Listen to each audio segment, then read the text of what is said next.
விநாயகனே நானே மதுவாதம் போச்சு என் நாவில் வந்து உதிப்பாய் கணபதியே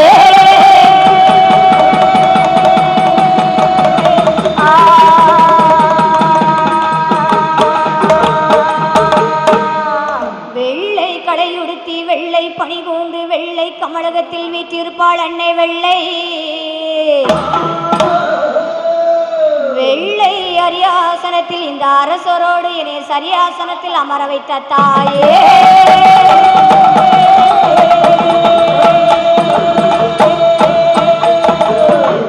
ஆத்தாளே எங்கள் அபிராம வள்ளியே அண்டமெல்லாம் பூத்தாளே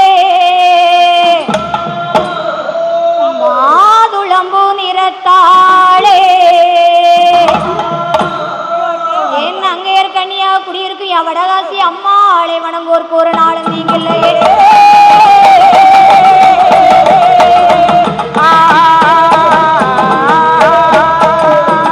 தானே தந்தம் தானாரே தந்தோ ஓடு தந்தனை தந்தாரே தந்தோ எம்மா தானே தந்தம் தனனே தந்தோ எம்மா தானே தந்தம் தனனே தந்தோ எம்மா தந்தனை தோம் தானே தந்தோ ஓடு ஓடு ஓடு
அதாவது வந்து நாடு நாடு என்று சொன்னா அது எந்த நாடு எந்த நாடையா? அதான் நீர்வளம், நிலவளம், கொடிவளம், குடிவளம் அனைத்தும் பொருந்திருக்கக்கூடிய நாடியா. 8 திசைக்கும் பேர் விளங்கக்கூடிய நாடியா. அதாவது வந்து இந்த ஊர்ல வந்து ஒரு சிறப்பு இருக்கியா. மக்கள் பாதி என்று சொன்னா கலை மக்கள் வாழ்கின்ற மக்கள் வந்து அதிகமா இருக்காங்க ஐயா. ஒரு குடும்பத்துக்கு 4 கலைஞர்கள் இருப்பாங்க ஐயா. அதான் வடக்கு அழகு நாச்சியாபுரம் ஐயா.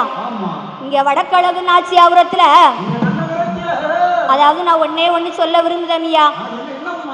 அதாவது வந்து இது வந்து கலைக்கென்றே பிறந்த ஊரியா. ஆமா, அதான் வடக்கு அழகு நாச்சியாபுரம் ஐயா. ஆமா, உடையார் பரமன் பால்ராஜ் குருசாமி அவர்களுடைய கலை வாரிசியா. வில்லிசையிலேயே மாநிலமெங்கும் பேறு பெற்ற கலை வாரிசியா. அதாவது மூத்த தலைமுறை யார் என்று சொன்னா என் தாய் மாமா முத்துக்குமார், என் சகோதரி மாரியம்மாள். அதே மாதிரி இன்னொரு தாய் மாமா இருக்காரியா முத்துப்பாண்டி, மகேஸ்வரி. அவங்கெல்லாம் மூத்த கலைஞர்கள்.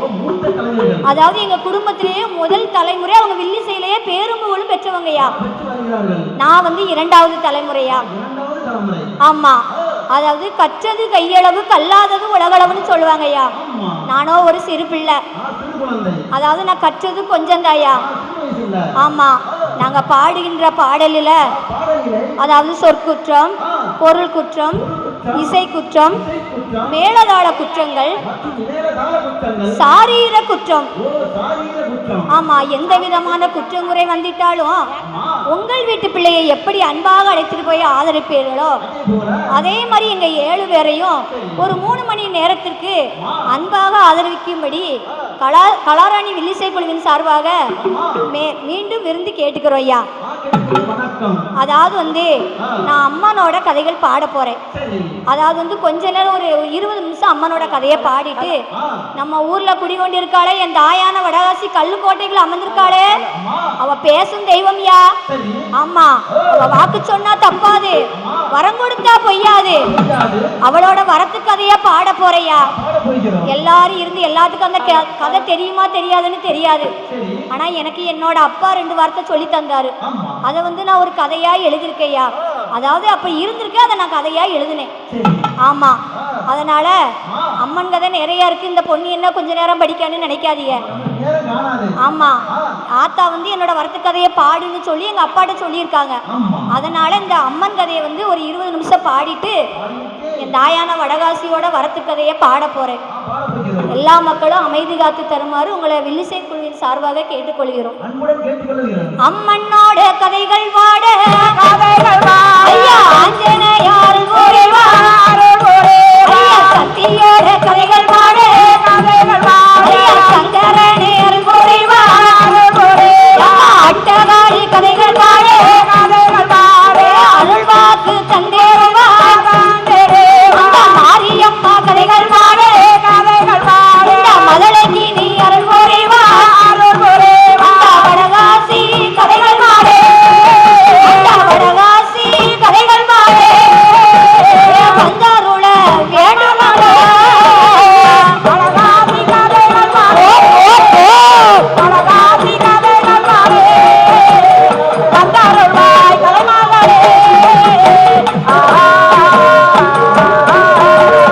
ஆதி வெள்ளி கைலாசத்தே ஆண்ட வந்த சிவபெருமா அம்மை உமா பார்வதியா முக்கோடி தேவர்களோ 40 அரிசிமார்களோ அகஸ்தியரா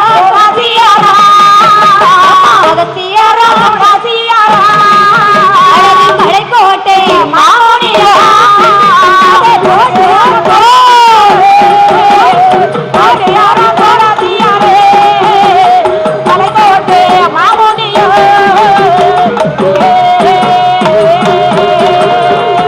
அந்த ஆதிவள்ளி என்னும் கைலாய பர்வதத்தில் ஆண்டவனாகப்பட்ட சிவபெருமான் அம்மை உமா பார்வதியால் அதாவது முக்கோடி தேவுக்கள் 40 ரிஷிமார்கள் அகஸ்தியர் குலஸ்தியர் அல்லது கலைக்கோட்டு மாமுனிகள் அதாவது மூத்த பிள்ளை விநாயக பெருமான், இளைய பிள்ளை வேல்முருகன் அனைவரும் கொழுவிருந்து வருகிறார்கள்.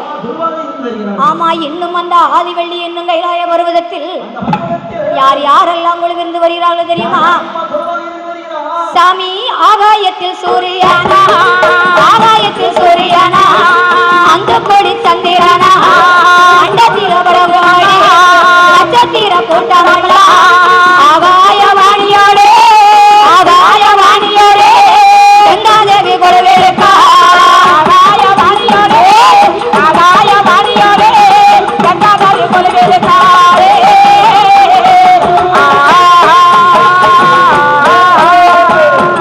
கொழுவிருக்கும் நாளையிலே கொழுவிருக்கும் நாளையிலே கைலாச வாசலிலே கரைக்கட்ட பகவான் தெய்வ திரு ரம்பையவா திருநடனம் ஆடுவாளா, மேடகைய வருவாளா, மிருதங்கம் போடுவாளா, ஊசிய வருவாளா, உல்லாசம்ம வருவாளா, சரஸ்வதி வருவாளா, சரஸ்வதி வருவாளா, சங்கீதங்கள் பாடுவாளா, சரஸ்வதி வருவாளா.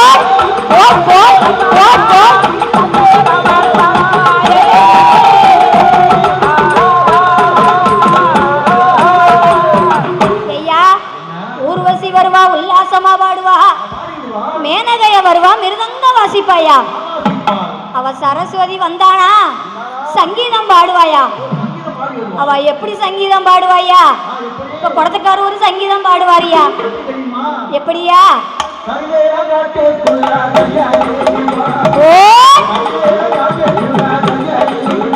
அவையா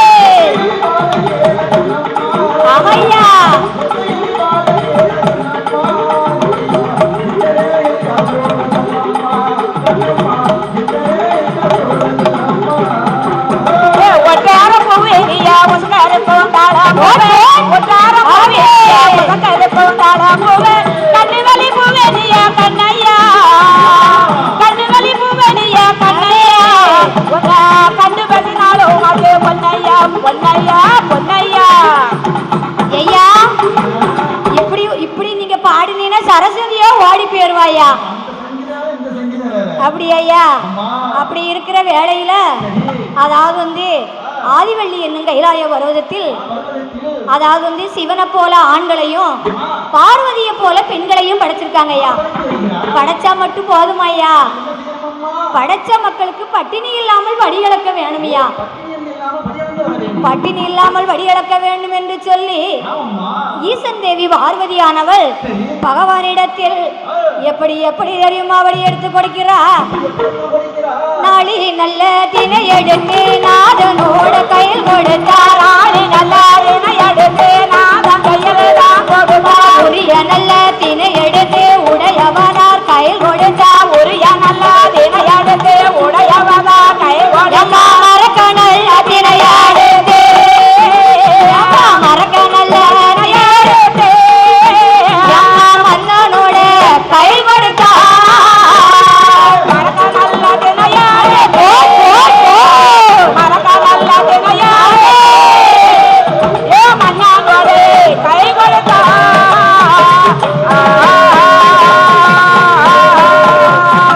ஐயா, அதாவது பார்வதியானவள் அதாவது படைச்ச மனுக்களுக்கு பட்டினி இல்லாமல் வழியடக்க வேண்டும் என்று சொல்லி அதாவது அப்படி என்று சொல்லி எப்படி அதாவது பகவானே அதாவது நீங்க போய் படி அளந்துட்டு வாங்கன்னு சொல்லி அந்த ஈசன் தேவி பார்வதியானவள் பகவான் இடத்துல சொன்ன போது பகவான எங்க போயிட்டாரு? படியளக்க போயிட்டாரியா. படியளந்த களைப்போடு பாரு கைலைக்கே வராரு. ஆமா, அதாவது படியளக்க போயிட்டு எங்க வாராரு? வீட்டுக்கு திரும்ப வாராரு.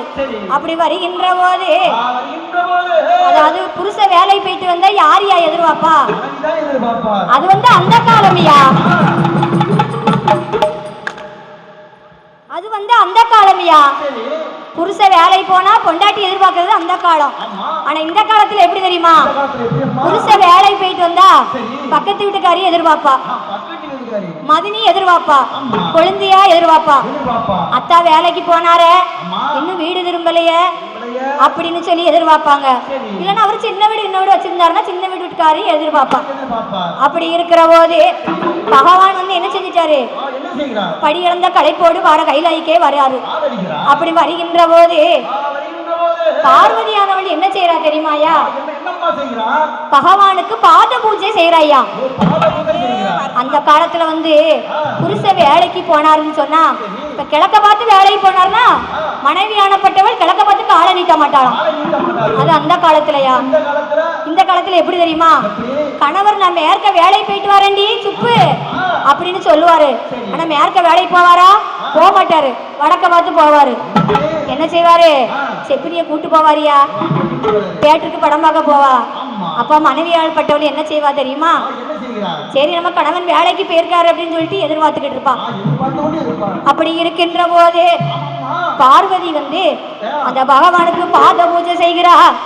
எப்படி தெரியுமாயா, நெரசம்பு தண்ணீர் கொண்டு நெரசம்பு தண்ணீர் கொண்டு பகவானோட காலை கழுகி சந்தன குங்குமம் வச்சு மல்லி மலரை எடுத்து பகவானோட காலில் அந்த மலரை வச்சுட்டாயா, வச்சு பகவான் காலை தொட்டு வணங்குறாயா. ஆமா. அப்ப பழையபடி மறுநாள் தினத்துல எங்க போயிட்டாரு, பகவான் படியளக்க போறாரு.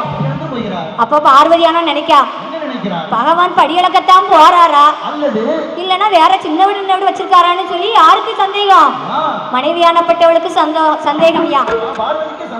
ஆமா. அப்படி சந்தேகம் ஏற்பட்டுச்சு பார்வதிக்கு. அப்ப அந்த கைலாச வாசலில இன்னைக்கு பகவானை எப்படியாவது நம்ம சோதிக்கணும்னு சொல்லி, பகவானே நீங்க எப்படி படியளந்துட்டு வந்தீங்க, நீங்க படியளந்த தத்துவத்தை எங்கிட்ட சொல்லணும் அப்படின்னு சொன்னாரு. படியளந்த தத்துவத்தை பகவான் இடத்துல சொல்லிட்டாங்க.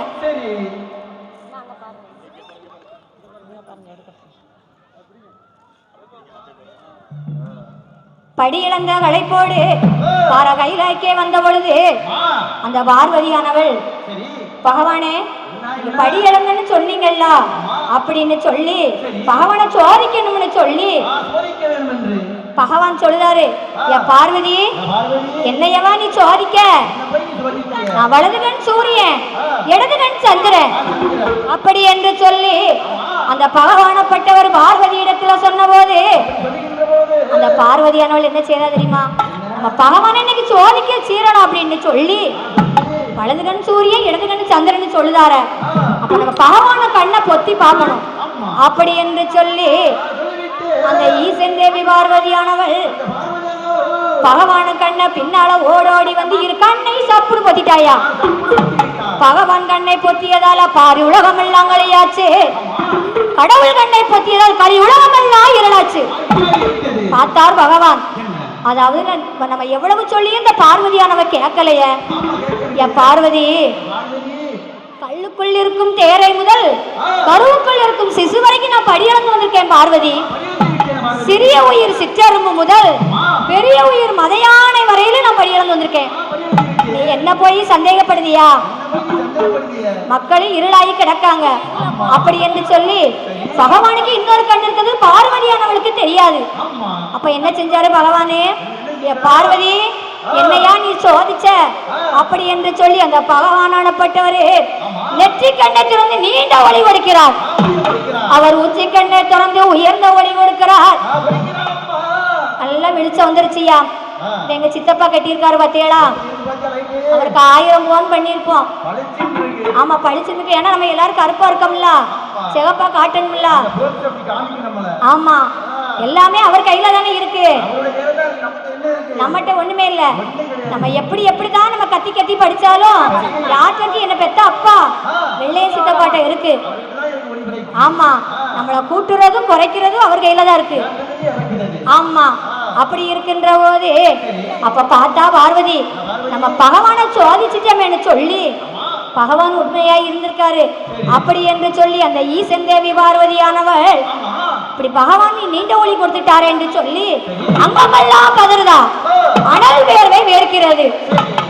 அதாவது வந்துயா குத்தமுள்ள நெஞ்சுதானையா குறுகுறுங்கும். அவளுக்கு என்ன செஞ்சுட்டா, நம்ம தப்பு பண்ணிட்டோமே அப்படி என்று சொல்லி அந்த ஈசன் தேவி பார்வதியானால் அங்கமெல்லாம் வேர்த்து அனல் வேர்வை வேர்க்கிறது. அந்த வேர்வை துளியானது பூமியிலே விழுந்தால் பூமி தாங்காது என்று சொல்லி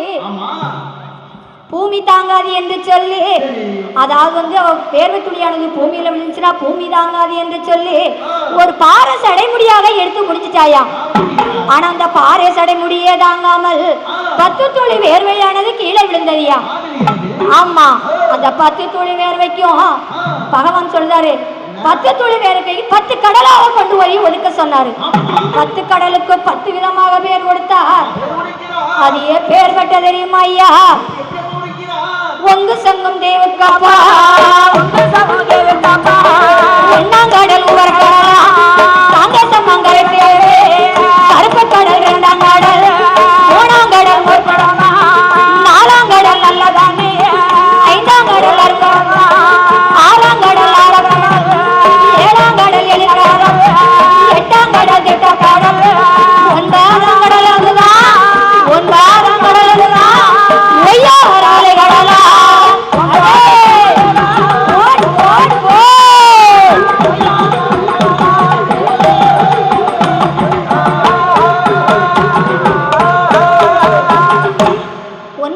கடல் என்று சொன்னா அதான் ஒய்யார அலைகடலையா.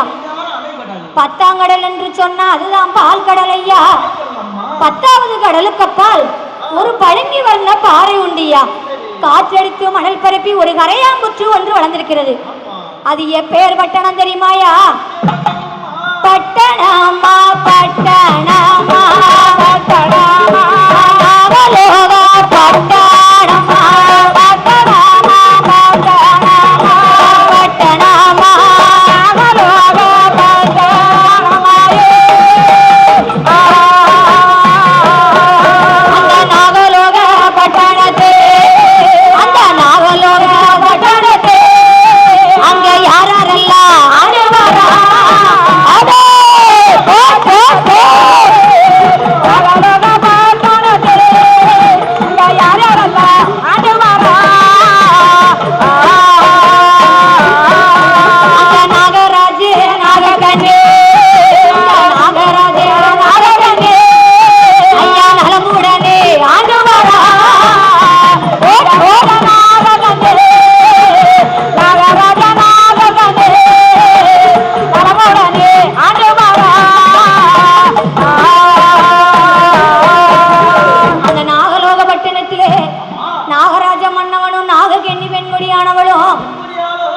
கணவனும் மனைவியுமாக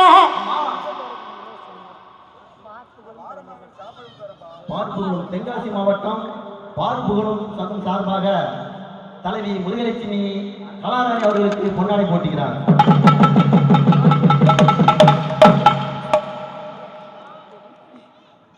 அந்த நாகலோக பட்டணத்திலே நாகராஜ மன்னவனும் நாககன்னி பெண்மணியானவளும் புருஷனும் பொண்டாட்டியுமாக ஹஸ்பண்டும் ஒய்ஃபுமாக கணவனும் மனைவியுமாக ஒருவருக்கு ஒருவர் விட்டுப்படுத்தி அவ்வளவு அன்போடு வாழ்ந்து வராங்க ஐயா.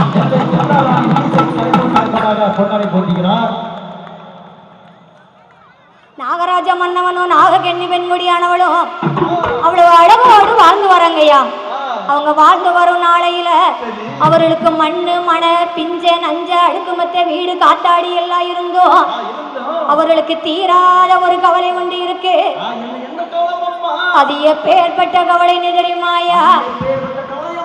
அங்க சொத்து இருந்தோ சுகம் இருந்தோ சொத்தையாள வெள்ளை இல்லே. சொத்து இருந்தோ சுகம் இருந்தோ சொத்தையாள பிள்ளை இல்லா. மண் இருந்தோ மனை இருந்தோ மதல செல்வோ இல்லை ஐயா. மண் இருந்தோ மனை இருந்தோ மதல செல்வோ இல்லை ஐயா. பிள்ளை இல்ல கவலையாது ஐயா. பிள்ளை இல்ல கவலையாது ஐயா. பெருங்கவளை பெருங்கலையா. பிள்ளை இல்ல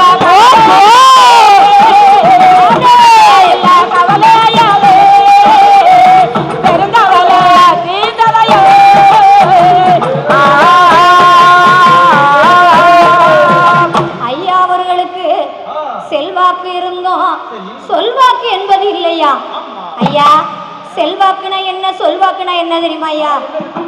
அதாவது செல்வாக்குன்னு சொன்னா செல்வாக்கு என்று சொன்னா நஞ்ச புஞ்ச நகநட்டு அப்படின்னு யாயா. சரி. அதாவது வந்து சொல்வாக்கு என்று சொன்னா இது யாரோட மகா தமிழ்ராஜு மகா அப்படின்னு சொல்றதுக்கு ஒரு பிள்ளை வேணும் இல்லையா? ஆமா, அதுதாயா சொல்வாக்கு.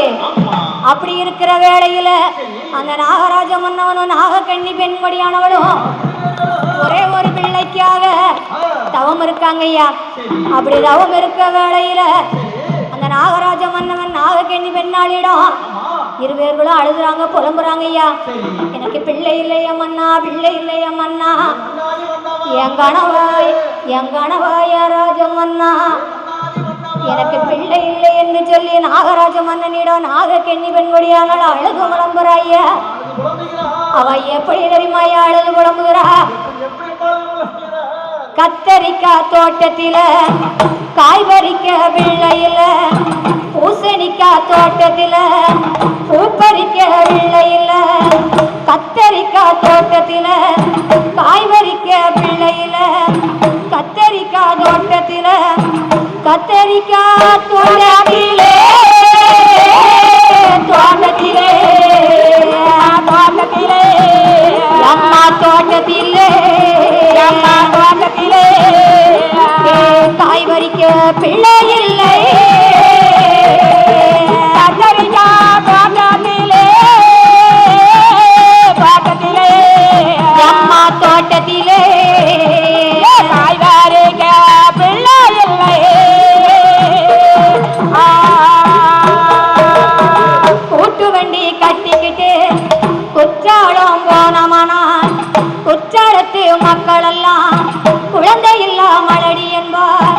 மாட்டு வண்டி கட்டிக்கிட்டு மலையாளம் போனமானா மலையாளத்து மக்கள் எல்லாம் மக்கள் எல்லாம் ஐயம்மா மக்கள் எல்லாம் எம்மா மக்கள் எல்லாம் மக்கள் எல்லாம் மதுரை இல்லா மலடி என்பார்.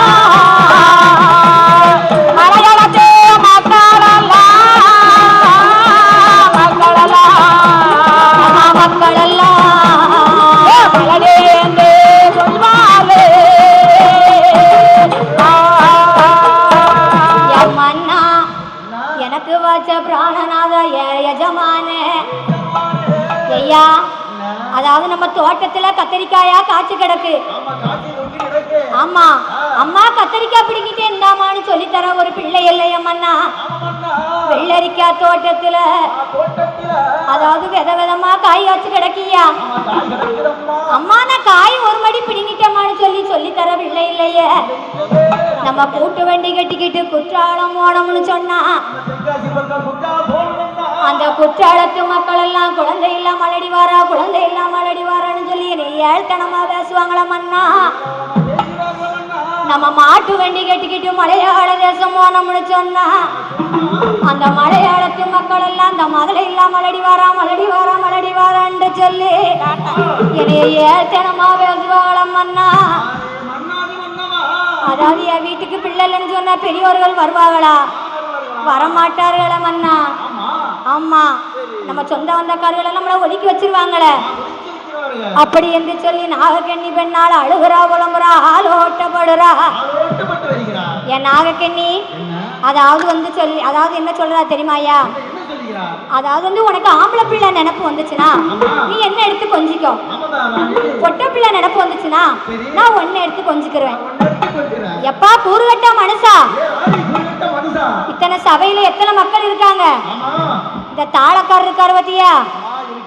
ஐயா தாளக்காரர, உங்களுக்கு எத்தனை பிள்ளை இருக்குன்னு சொன்னா அந்த கூட்டத்துல இருக்கானே அவன் தான் என் பிள்ளை அப்படின்னு சொல்லி அவங்க அப்பாவை கையை காட்டுனா யார் ஏத்துக்கிடுவாங்களையா? ஊர் மக்கள் எல்லாம் என்ன செய்வாங்க? ஏழ்த்தனமா பேசுவாங்களே மன்னா. அப்படி என்று சொல்லி அந்த நாகக்கண்ணி பெண்ணால் அழுகுறா, புலம்புறா, ஆளோட்டப்படுறா. ஐயா என் மன்னா, அதாவது வந்து எனக்கு தானே பிள்ளை இல்லை, நீங்க வேற ஒரு கல்யாணம் முடிச்சா என்ன? அப்படி என்று சொல்லி நாகக்கண்ணி பெண்முடியால் நாகராஜ மன்னனிடம் சொன்ன போது அந்த காலத்துல வந்து அப்போ நாகராஜா வந்து நாகக்கண்ணிட்ட சொல்லுதாரு. என்ன சொல்லுதாரு தெரியுமா ஐயா? நாகக்கண்ணி, அதாவது நீங்க வேற கல்யாணம் முடிச்சுக்கோங்கன்னு சொன்ன போது நாகக்கண்ணி அந்த காலத்துல வந்து பெண் ஜாதியே கணவன்கிட்ட சொல்லியிருக்கா. ஆனா அந்த கணவனாகப்பட்டவர் வேண்டாம்னு சொல்லியிருக்காரு. ஆனா இந்த காலத்துல எப்படி தெரியுமாயா, அளவு போல பொண்டாட்டி இருந்தாலும் குரங்காட்ட வச்சிருப்பாரு. அதாவது வந்து 5 லட்சம் 10 லட்சத்துக்கு கார் வாங்கினாலும் பெட்ரோல் டீசல்ல ஓடுற அந்த காருக்கே பின்னால ஒரு செப்பினி இருக்கும் போது நம்மளாம் ரத்தத்துல ஓடுறவங்க இல்லையா, அப்ப தெரிஞ்சு ஒண்ணு தெரியாம 4 வச்சிருப்பாங்க ஐயா. அந்த காலத்துல நாகராஜ மன்னன் நாகக்கண்ணியிடம், எம்மா லட்ச லட்சமா பணம் கொடுத்து நான் ஒரு பெண்ணை கட்டிட்டு வந்தாலும் ஒரு லட்சணம் போல இருக்குமாமா. அப்படி அம்மா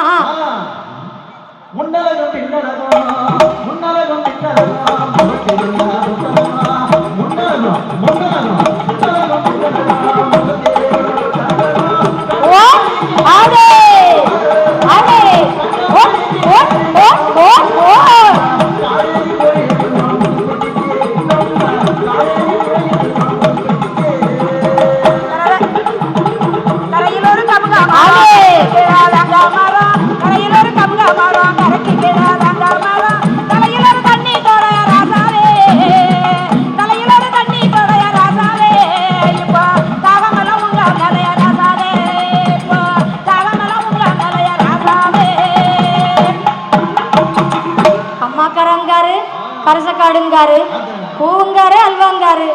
என்னய்யா ஆத்தா ஓடி பேர போற ஐயா, உள்ள பாட்டு படிக்க சொன்னா இது என்ன கம்மாக்காரா கருவாட்டுக்காரன்னு சொல்லிக்கிட்டு இருக்காங்க.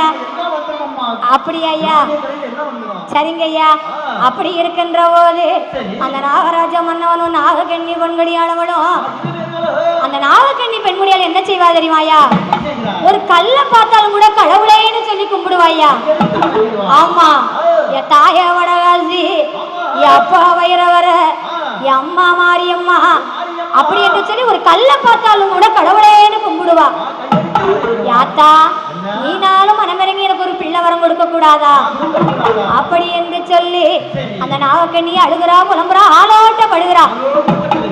ஏன் நாகக்கண்ணி வீட்டுக்கு வந்தா புருஷன்கிட்ட அன்பா ஆதரவா பேசுவேன்னு நினைச்சா நீயோ தொணன்னு பிள்ளை இல்லைன்னு சொல்லி 24 மணி நேரம் மனுஷனை நிம்மதியா இருக்க விட மாட்டேன். அப்படி என்று சொல்லி நாகராஜ மன்னனும் நாகக்கண்ணி பெண்குடியானவங்களும் அழுகிற போது, ஏ மன்னா இப்பெல்லாம் ஒண்ணும் தெரியாது, நம்ம ஆண்டு அனுபவிச்சு 4 கால மண்டபத்துக்கு போவோம் இல்லையா, அங்க ஒரு போராட்டம் நடக்கும். அது எப்பேற்பட்ட போராட்டம் என்று சொன்னா,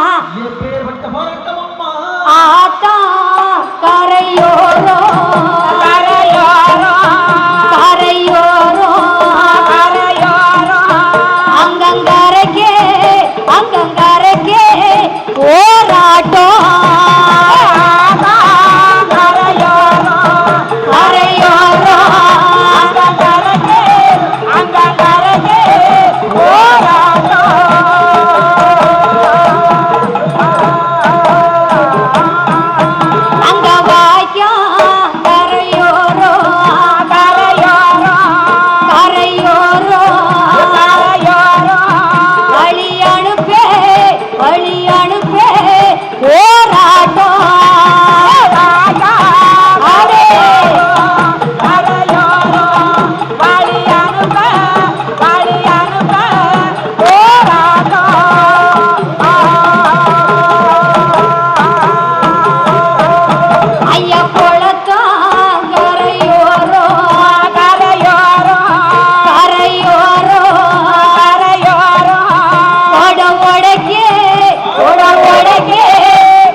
நமக்கு பிள்ளை இருந்தா நம்ம பிள்ளை கொல்லி வைப்பாம் இல்லையா, எல்லா காரியமும் செய்வான். நம்மகிட்ட காசு பணம் இருந்தா தான் நம்ம இறந்துட்டோம்னு சொன்னா இது எங்க சித்தப்பா எங்க பெரியம்மான்னு சொல்லி நமக்கு காரியம் செய்ய வருவாங்க. ஆமா நம்மகிட்டயே காசு பணம் இல்லைன்னு சொன்னா இது எங்க அப்பாவோட தம்பி அப்படின்னு சொல்லி ஏளத்தனமா பேசுவாங்களாமண்ணா. அப்படி என்று சொல்லி நாகக்கண்ணி பெண்படியால் அழுகிறா மரம்புறா ஆலோட்டப்படுறா. முத்து முத்தா கண்ணீர முகமெல்லாம் சோலையிட்டா. என் மன்னா என் புருஷா எனக்கு பிள்ளை இல்லையா மன்னா. என் சொந்தக்காரங்களெல்லாம் என்ன ஒதுக்கி வைக்காங்களா மன்னா. என் ஆத்தா என் மாரியம்மா என் வடவாசி என் காளியம்மா அப்படி என்று சொல்லி அழுகிறா உடம்புறா ஆலோட்டப்படுறா. எப்பா நாகராஜா இனிமே ஒன்ன நம்பி புண்ணியம் இல்லையா. நான் ஆண்டவனை நோக்கி தவம் இருக்க போறேன். திக்கற்றவனுக்கு அந்த தெய்வமே துணை, நாதியற்றவனுக்கு அப்ப நாராயணே துணை, வேதனையோடு இருக்கவனுக்கு அப்ப வேல்முருகன் தாப்பா துணை. ஆமையா அப்படி என்று சொல்லி நாகராஜ மன்னவனும் நாகக்கண்ணி பெண்மொழியானவளும் ஒரே ஒரு பிள்ளைக்காக தவம் இருக்காங்க ஐயா. தவம் இருக்கணும்னு சொன்னா இந்த கூட்டத்துக்குள்ள தவம் இருக்க முடியுமா ஐயா? இங்க பாருங்க, கதைய கொஞ்சம் பேர் தான் கவனிப்பாங்க. கொஞ்சம் பேர் என்ன செய்தாங்க பாத்தீங்களா? எம்மா கும்மி அடிக்கிறதுக்கு கொறுப்பு சேலை எடுத்தோம். எடி உனக்கு நல்லா சன்னல் வச்சு தச்சிருக்கான். எனக்கு அந்த அதாவது தையல்காரை எனக்கு சன்னல் வச்சு தைக்கலைய, கயிறு வச்சு தைக்கலைய. 300 ரூபாய்க்கு சேலை எடுத்தாவ. ஆனா தையக்கூலி எவ்வளவு? 500 ரூபாய்க்கு தையக்கூலி கொடுத்து அவ்வளவு அழகா தச்சிருக்காங்க ஐயா. அப்படி பேசுவாங்க. அதாவது வாலிப பெண்கள் எல்லாம் என்ன செய்வாங்க தெரியுமா? ஏடி நான் பூ நிறைய வச்சுட்டேனோ அந்த மேலத்திற்காரன பாரு என்னையவே பார்த்துட்டு இருக்கான்னு சொல்லி இளம் வயசு பெண்கள் பேசுவாங்க. ஆமா, அதாவது வாலிப பையன்கள் என்ன பேசுவாங்க தெரியுமா? எப்பா நாளைக்கு என்ன சரக்கு போடலாம் அப்படி என்று சொல்லி ஒவ்வொருத்தரும் ஒவ்வொரு விதமாக பேசுவாங்க. இப்படி இந்த கூட்டத்துக்குள்ள அவங்க இருக்க முடியாது என்று சொல்லி அதாவது இமயகிரி வருவதற்கே வாராங்க ஐயா. அங்க வந்து நாகராஜ மன்னவனும் நாகக்கண்ணி பெண்மொழியானவளும் தவம் இருக்கணும்னு சொன்னா அந்த இடத்த வந்து சுத்தபத்தமாக வைக்கணும் இல்லையா? அவங்க என்ன விதமாக சுத்தபத்தமாக வைக்கிறாங்க தெரியுமா? மாவு கொண்டு கரைமெழுகி அஞ்சலாலே போடாவிட்டா. மாவு கொண்டு கரைமெழுகி மஞ்சளாலே போடாவிட்டாரே. ஐயா பாடு கொண்டு கரைமெழுகி, ஐயா பாடு கொண்டு கரைமெழுகி கண்ணீராலே போடாவிட்டா. பாடு கொண்டு கரைமெழுகி, பாடு கொண்டு கரைமெழுகி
சந்தனத்தால கோலமிட்டு கோலமிட்டு பாலு கொண்டு தரமெழுகி பன்னீராலே கோலமிட்டு கோலமிட்டு அரவரா சிவசிவா அண்ணாமலை நாதா உண்ணாமலை வாதா என்று சொல்லி ஐயா எனக்கு ஒரு பிள்ளை வேணும் என்று சொல்லி அதாவது தவம் இருக்காங்க ஐயா.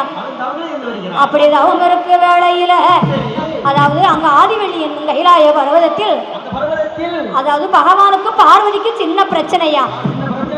அந்த ஆதிவெள்ளி கைலாசத்துல புருஷனுக்கு பகவானுக்கு பார்வதிக்கும் அங்க சண்டை வந்ததுனாலதான் இப்போ இங்க பூலோகத்திலையும் சண்டை நடக்கியா. ஆமா அப்படி என்று சொல்லி நாகராஜம் அதாவது பகவானுக்கும் பார்வதிக்கும் சின்ன பிரச்சனை. அது என்ன பிரச்சனைன்னு சொன்னா நாளி நல்ல தினையெடுத்து நாயகி நான் பார்க்க வேண்டும்.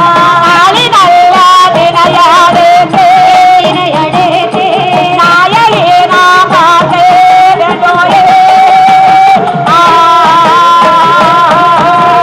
உலகில் உள்ள வழியளப்பே அந்த உலகில் உள்ள வழியளப்பே உத்தமி நான் பார்க்க வேண்டும்.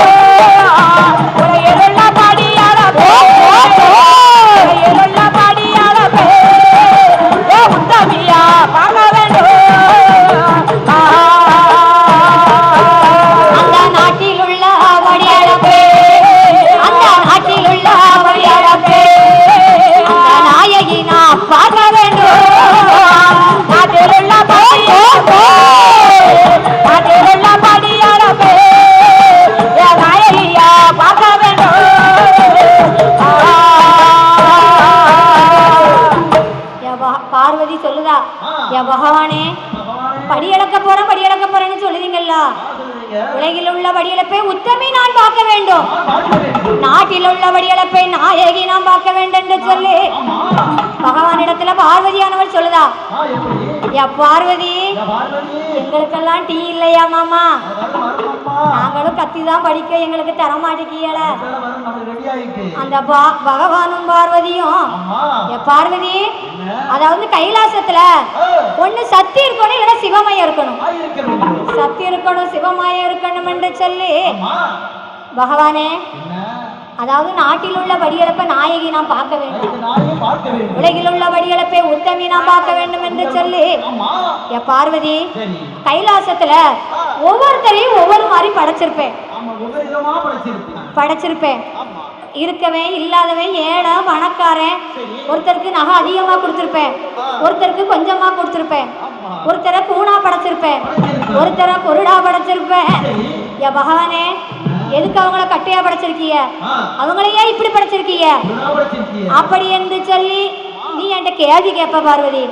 அப்ப நான் படியளப்பனை தவிர்த்து அதாவது உன் கேள்விக்கு நான் பதில் தான் சொல்லுவேன், ஆனா அந்த படியளப்பையே நான் மறந்துடுவேன் அப்படி என்று சொல்லி பகவான் பார்வதியிடம் சொன்ன போது பகவானே அதாவது நீங்க படியளக்கிறத நான் பார்க்கணும்னு சொல்லி எனக்கு ஆர்வமா இருக்கு. நான் உங்க கூட வருவேன், ஆனா நான் எதுவுமே பேச மாட்டேன் அப்படி என்று சொல்லி அந்த பார்வதி பகவானிடம் சொன்ன போது சரி பார்வதி வா அப்படி என்று சொல்லி பார்வதியும் பகவான் ஒரு ரதத்துல ஏறி வராங்க. அப்படி இருவேறு வருகிற பொழுது அங்க ஒரு அதிசயம் நடக்கியா. என்ன ஒரு அதிசயம்னு சொன்னா அறியாத சிறுவன் தெரியாத வேலை பார்க்காமியா. ஆமா அது என்ன வேலைன்னு சொன்னா அவன் ஆடு மாடு வச்சிருக்காமியா. அந்த ஆட்டுக்குட்டிக்கு கொலை பறிக்க வேணும் என்று சொல்லி முனிக்கொப்பில இருந்து அடிக்குப்பை வெட்டுறாயா. அவன் எப்படி ஆளு தெரியுமாயா, நம்ம முனிக்கொப்பில இருந்து அடிக்குப்பை வெட்டுறமே நம்ம கீழே விழுந்துருவோமே அப்படி என்று சொல்லி அவனுக்கு என்ன வந்துருச்சு, 6 காலும் 3/4 சேர்ந்தா எத்தனையா, 7 சனியமையா, 7 சனிய அவனுக்கு தலையில உட்கார்ந்துருச்சு. அப்படி இருந்த போதிலும் பகவானே அந்த சிறுவனை நீங்க போய் காப்பாற்றணும், நீங்க கண்டிப்பா காப்பாற்றிய தீர வேண்டும் என்று சொல்லி அந்த பார்வதியானவள் பகவானிடத்துல சொன்ன போது ஏ பார்வதி அவன் விதிய மதியாளவள் எல்லாம் பார்வதி அப்படி என்று சொல்லி பார்வதி அவன் அம்மான்னு சொன்னா நீ போய் காப்பாத்து, அப்பான்னு சொன்னா நான் போய் காப்பாத்துவேன். என் அம்மா தாயே வடவாசின்னு சொன்னா என் தாயான வடவாசி போய் காப்பாத்துட்டோம். எப்பா கருப்பா, எப்பா மாயாண்டி அப்படி என்று சொன்னா அவர்கள் போய் காப்பாத்தட்டும். ஆனா அந்த சிறுவனை என்ன செய்யா, அவ வாயிலிருந்து என்ன வந்தது தெரியுமா? அவன் அம்மானும் சொல்லவில்லை, அவன் அப்பானும் சொல்லவில்லை, அவன் செத்தேன் என்று சொன்னானே, அவன் செத்தேன் என்று சொன்னானே, அவன் செத்து தானே போனானே, செத்தேன் என்று சொன்னானே, போ போ போனே, செத்தேன் என்று போனானே. பார்வதி, நான் தான் சொன்னேன் விதியால மதியா, அதாவது வந்து விதிய மதியால வெல்லலாம்னு சொன்னேனே. அவன் அம்மான்னு சொன்னா நீ போய் காப்பாத்திருப்ப, நான் அப்பான்னு சொன்னா அவன் போய் காப்பாத்திருப்பான். ஆனா அவன் எதுவுமே சொல்லல. அவன் செத்தே செத்தேன்னு சொன்னா செத்தே போயிட்டாயா, அவன் விதி அவ்வளவுதான். அப்படி என்று சொல்லி பகவானும் பார்வதியும் படைவடி படியளக்க வேண்டும் என்று சொல்லி ரதத்தில் ஏறி வார